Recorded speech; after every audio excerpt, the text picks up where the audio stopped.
Hey, hello. My name is Divya. I am a psychologist.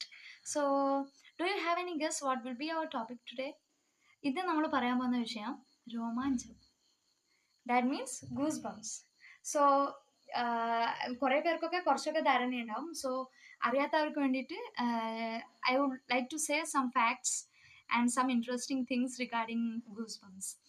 അപ്പോൾ ഈ evolutionary എങ്ങനെ ഉണ്ടായത് വെച്ചാൽ ഇപ്പം പണ്ടത്തെ കാലത്ത് ആൻസിസ്റ്റേഴ്സൊക്കെ അവരെ ഇപ്പം എഗനസ്റ്റ് ഇപ്പം ആരെങ്കിലും വരുമല്ലോ അറ്റാക്ക് ചെയ്യാൻ, അപ്പം അറിയാണ്ട് നമ്മൾ രോമാഞ്ചപുളകിതരാകുമല്ലോ. അപ്പം നമ്മൾ ഹെയർ ഒക്കെ ഇറക്റ്റ് ചെയ്ത് നിൽക്കും, അതായത് ഇറക്റ്റ് മീൻസ് സ്റ്റാൻഡിങ് അപ്പ്. ആ സമയത്ത് നമ്മൾ കുറച്ചുകൂടെ ബിഗർ സൈസ് ആയിട്ട് നമുക്ക് ഫീൽ ചെയ്യും. We will feel like we are somewhat bigger than our usual size. So അപ്പം അത് എനിമീസിനെ അവർക്കൊരു പേടി പോലെ തോന്നിപ്പിക്കാൻ വേണ്ടിയിട്ട് ഉപയോഗിക്കുന്ന ഒരു ഒരു ടാക്റ്റിക്കാണ്, നമ്മളെ ബോഡി ഉപയോഗിക്കുന്ന ഒരു ടാക്റ്റിക്കാണ് goose bumps. For further info